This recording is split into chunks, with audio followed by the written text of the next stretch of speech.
The year is 2040. We're officially on day 7,300 of 15 days to slow the spread. Masks have been permanently glued to our faces. You wear them when you sleep, when you shower, when you kiss someone. We've all received 30 doses of the vaccine, and people are so afraid to step outside their homes, we've become albinos from lack of sun exposure. We've graduated from 6 feet apart to half a mile of social distancing. I'm joking, of course, kind of, because the world has actually lost its mind. In the time of COVID-19, perhaps no one has been more intensely affected by tyrannical policies than students. Vaccine and mask mandates, social distancing requirements, and a transition to online learning have perhaps forever changed American education. In this episode of On the Frontlines, we're covering the craziest COVID insanity our nation's high school and college students are exposed to. See what I did there? We'll sit down with Olivia Sandor, who recently made national news over the vaccine mandate at BYU Hawaii, and meet a school board member who thinks unmasked students are murderers. All this and more. I'm Isabel Brown, and this is On the Frontlines. On campus, the left tries to silence us. There's a lot of liberal indoctrination. Universities don't stand for objective truth. Insulting us, threatening us. We are on the front lines. Hi, my name is Olivia Sandor. I'm 18 years old and I'm from Queen Creek, Arizona. I grew up in a family that really valued our morals, who you are as an individual, and standing up for what you believe in.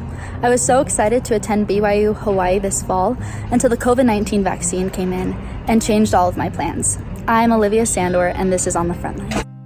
Please welcome to the show, Olivia Sandor. Olivia, thank you so much for being with us here today. We are so excited to tell your story. So as we know, you were enrolled to attend BYU Hawaii. What made that your dream school? Well, BYU Hawaii had always been a dream of mine because I grew up hearing about it. I'm the youngest of all of my cousins, and so when I found out that they had gone and loved their experience, I was like, that's what I want to do, and it's so exciting. And I have extended family members that actually live out in Hawaii, and when I got accepted, I was so excited. When you were a teenager, you were diagnosed with Guillain-Barré syndrome. Yes. For those that don't know what that is, can you walk us through what that diagnosis was like? So I became really weak. I had been sick with the flu. I had also gotten a flu vaccine before that. And my body had just started like aching and it was hurting, and I would walk and my knees would give out. And it ended up that I became paralyzed from the waist down for an extended period of time, and that was extremely difficult to go through. I was a sophomore in high school. I had all my friends. Dance was like my life at the time. So I never thought I'd be able to dance again. I never thought I'd be able to walk again, and that was so scary. Having Guillain-Barré is not something that you want to mess with again, or that you want to take a chance with or a risk on. And it's not a game of Russian roulette where you're like, oh, I just hope that nothing happens. So for those diagnosed with this very rare disease in the United States, you can never be vaccinated again, really, if you want to play it safe. Is that correct? Can you tell us more about that? Well, I would say that it's a choice.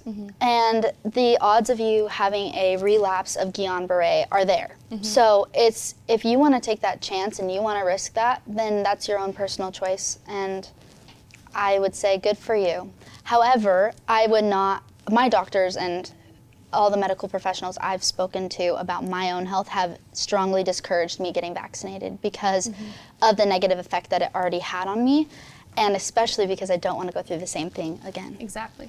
Because of all the COVID restrictions in the state of Hawaii, BYU Hawaii announced, I believe it was the day after your 18th birthday, that they were going to be mandating the COVID experimental vaccine to come back to campus this fall. What was it like finding out that they were going to mandate such an experimental vaccine? I was just confused. I was like, how? I don't know. We never thought that COVID would come to this, right? We're like, oh, it'll be over soon when it all started. And here we are a year later, and things have only gotten worse, it feels. And so I was concerned, but they announced that they would be giving medical exemptions, and I was like, perfect, I'll get together with my board of these medical providers, and we'll figure it out, and I'll be fine. I'll still be able to go. I'll still be able to have that dream of mine. And I got together with them, and we wrote out an exemption form, and I sent it off, and I waited 3 weeks to hear back from them with nothing in between, like no communication at all. I was so nervous, and I was like, I'm about to move to Hawaii, leave my family, like everything. And 3 weeks later, I hear back, and they denied me a medical exemption. And I was appalled. My parents and my family were like, what? How can you do that? If I'm not getting a medical exemption, who's going to? And they have studies have shown that vaccines the COVID vaccine for people with GBS can be dangerous. But I've also had people say, oh, well, you just need to get an mRNA vaccine. It's like, you don't know what that could do to me. And it's not a risk that I'm willing to take. Paralysis can spread and kill people, you know what I mean? And so it just was not something I wanted to do. So my family and I appealed that response from BYU Hawaii, and we reached out to them, and my dad sent them emails, I sent them emails, and we got in touch with the president of BYU Hawaii, and he said that he'd bring it back to their medical professionals that were like reviewing all the cases. And again, they denied me a medical exemption. And so come to find out, everyone that I've talked to that has submitted a medical or religious exemption has been denied. Not a At a religious school? At a religious school. Not a single one. How did that feel to have to let go of that dream, knowing you personally weren't comfortable getting the COVID-19 vaccine? It was advised that you don't get that from your physicians and your medical team. Was it hard to let go of something that you'd wanted for so long? I cried for a few days. Like, it was so hard. I gave up all other scholarships to schools to be able to go to BYU Hawaii, and so it just felt really down for a while. And then I chose to try and have a different outlook, and I talked to my family, my friends about it. I made my post on Instagram about how I wasn't going anymore, but I knew that the Lord had a different plan for me. And that's when that blew up, and everything's happened since. That's how I found out about your story, was your post on Instagram that generated a lot of attention. I personally was very disappointed to see the response from BYU Hawaii saying they were sticking with their mandate, that's just the way it was, even though there had been some social media activity from people calling attention to it. In terms of after the exemption was denied, you appealed it, it was denied again. Beyond that one Instagram post, how did you decide to fight back and draw awareness to what was happening? Well, I definitely didn't expect to get the response that I did, and that was crazy. I posted it like right before I went to bed, and I woke up, and it had like 5,000 likes or something, and I had maybe 1,000 followers at the time, and I was like, what? Like, that makes no sense. So then it kept going, and I was like, wow, there are so many people that DM'd me, reached out to me, commented, that were like, this is exactly what I needed to hear, because my school is doing the same thing. So it was really interesting to see how it all unfolded, but I was so grateful for the opportunity to share my story and give other students that hope that they didn't have to go with these medical things that are happening. Like, no one has to get vaccinated if you don't feel comfortable with it. And so to give other students that voice was super awesome. You have remained incredibly positive and calm throughout this process. What do you think gives you the foundation to stay so steadfast in the face of constantly changing circumstances and that hate from people online? I'd say my faith. My faith has just been that rock, that foundation for me to rely upon, because with all the hate or with anything, I can turn to my Heavenly Father and feel that peace and feel that everything's going to work out the way that it's supposed to. And I definitely think that it's all in His bigger plan for me. As we head into this back-to-school season and most students are returning to campus, there are thousands of other students across the country dealing with exactly the same mandates that you faced with your campus experience at BYU Hawaii, many of whom are probably offered exemptions, as you mentioned, but they're never granted an exemption religiously or medically or otherwise. If you could say anything to other students facing that same problematic decision, do I get vaccinated, am I comfortable with that, or do I stay steadfast to what I'm believing in and what my values are, what would you tell them? I would tell them that they need to do what's best for them, and they need to stick up for themselves, because no one should have to form or comply to this vaccine if they're not comfortable with it. And they need to know that it's okay to be different from the media or from all these people telling them that they have to get vaccinated. There are so many other options, and they should not have to comply to that or have to like form to that if that's not what they're comfortable with. And I know colleges and people can say whatever they want or mandate how they feel necessary, but for you yourself, there are other options, and I think it's important that you stay true to yourself and you hold your own and your ground. And I think if enough people talk out about them not feeling comfortable with that, colleges aren't going to have the opportunity to mandate something if everyone doesn't want it, you know what I mean? So stay true to yourself. You are no longer hopping on a plane to Hawaii this fall, so what is next for you in your journey, and what's ahead for you on the road ahead? So I was actually supposed to leave tomorrow, so that's kind of exciting to have this different road ahead of me, but I am headed to Utah and I am so excited. I'm just going to be doing school online and living with one of my best friends, so that'll be so fun and I'll make a lot of friends. And I work up there. I worked there over the summer. I'm a nanny, so I get to spend time with little kids and I could not be happier. I'm so excited. And I'm also an ambassador for Turning Point now, which is such an exciting journey ahead, and it will give me lots of opportunities to stay connected, so I'm excited. Olivia, we are so proud of you for using your voice here at Turning Point USA. We could not be more excited that you're part of our ambassador family now. I know this is just the beginning for you, even though plans change, and you've just been such an inspiration to so many students across the country. So thank you for using your voice in all the ways that you have and for joining us on the show today. Thank you so much. I appreciate it. Coming up next, the COVID restrictions, go to college and get a degree in insanity. Don't go anywhere. This is On the Frontlines.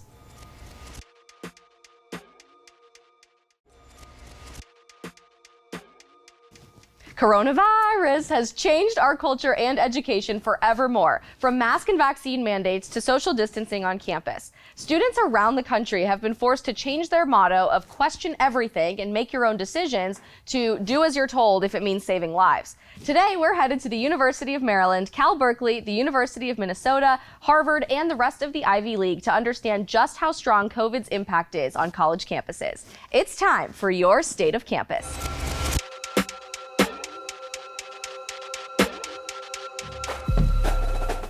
Nothing says excellence in education like getting rid of true education altogether, which is exactly what's happening at the University of Maryland when they decided last semester to offer a pass-fail option to all students for up to 7 course credits. A pass is a C- in any course, and you can choose this option for up to half of your classes in a full-time course load.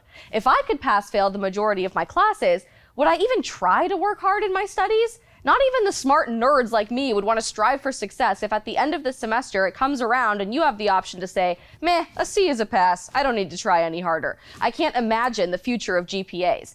It's not surprising that they're changing the grade system for this new normal, though. Who would have thought that having college students lay in bed while staring at a screen for 8 hours a day and virtually participating in class doesn't help their academic prowess?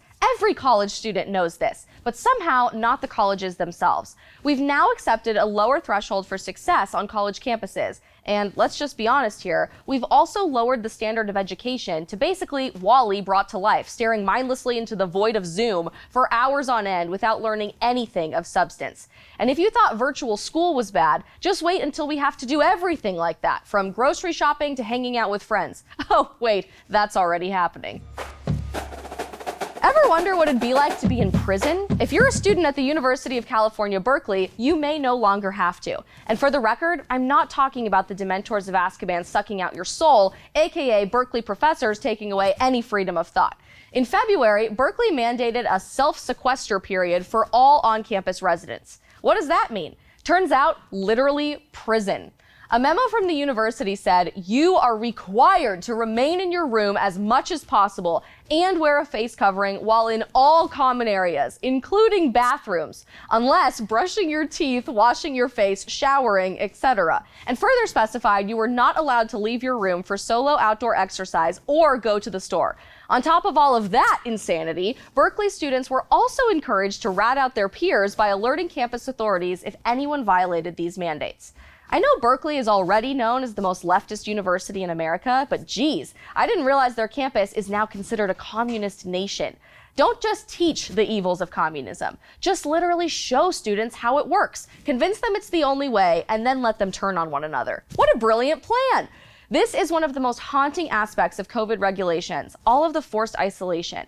Not only are young people being forced to stay inside, alone, during what should be the most social time in their lives, but they're also manipulated into thinking that their friends could be some sort of enemy, all in the name of safety.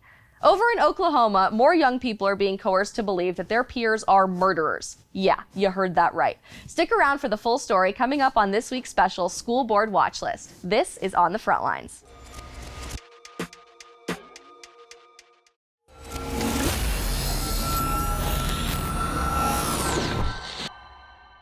Alongside our professor watch list, Turning Point USA recently launched our school board watch list to identify school board members who are abusing their power to institute leftism in America's public schools. This year in Norman, Oklahoma, a member of the Norman School Board, Linda Sexton, pushed back against the governor's law banning mask mandates in public schools in the state. It's Linda's belief that unmasked young students are committing murder against one another by transmitting COVID-19.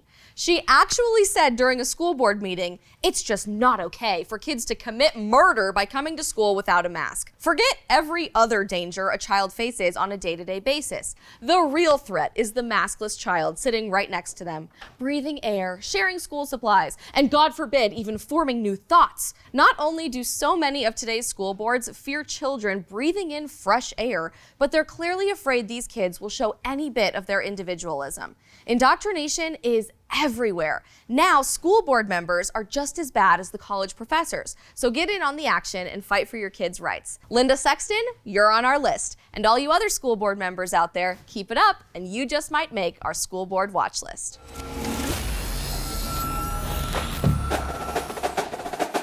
Remember when the internet melted down over China virus and Kung flu? Even the insinuation that COVID-19 originated from China has led to accusations of xenophobia and racism, and it's no different on campus. The University of Minnesota's Bias Response and Referral Network asked students to identify examples of bias related to COVID-19. And it wasn't long before students found a factual reference to the origin of the virus in China on the website for the School of Public Health. I have a master's degree focusing on public health, so this may sound crazy, but wouldn't it be the job of this department to highlight the origin of any pandemic? After a complaint was formally filed with the university, the school's website removed any mention of China with regard to the origins of the virus. Now, why would they do that? It's not like there's been a lab leak theory since the beginning of the pandemic, and China won't open up about its origin. Also, I don't know how many times we have to explain this, but distrusting the government does not mean that we distrust or hate the people. Saying that the Chinese communist government is bad isn't xenophobic, it's the truth. People are treated how they personally are, not how their government is. They're completely separate things. Stop saying that everything is racist and xenophobic. Maybe one day nothing will be, because we won't be allowed to say when it is. Perhaps the epicenter of campus insanity is in our nation's elite institutions, especially the Ivy League. Harvard University is no exception, especially in the time of COVID.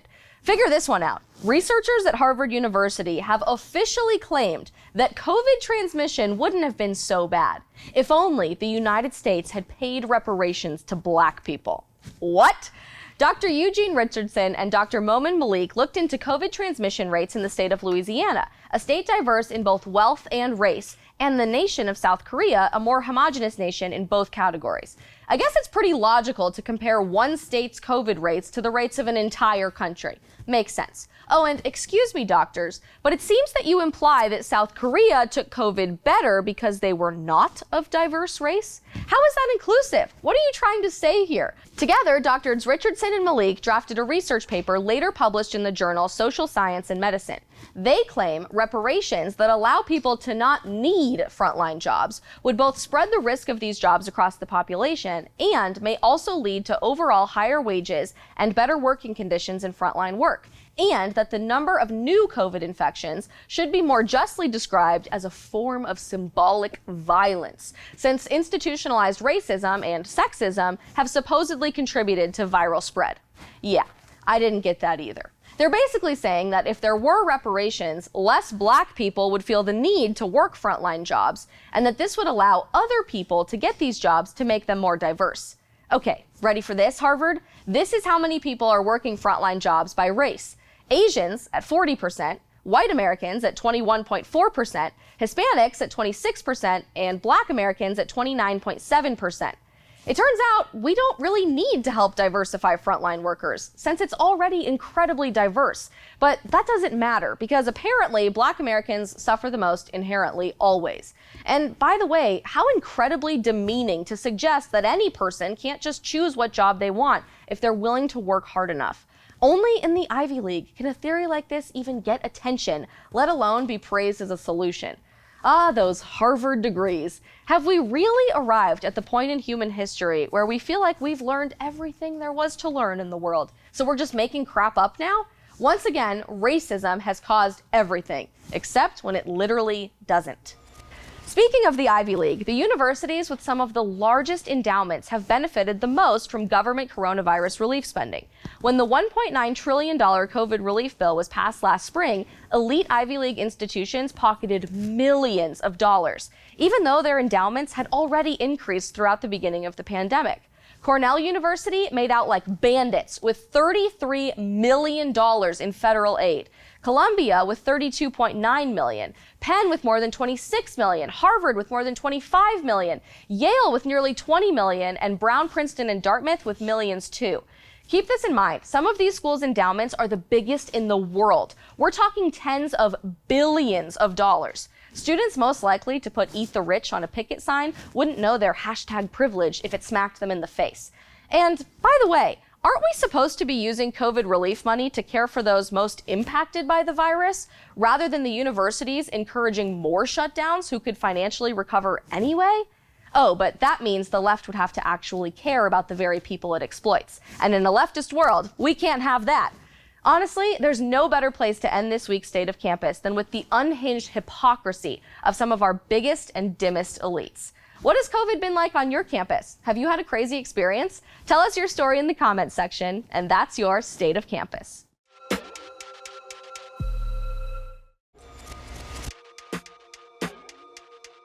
COVID has changed the world, and in most ways, not for the better. Not wearing your mask is committing murder.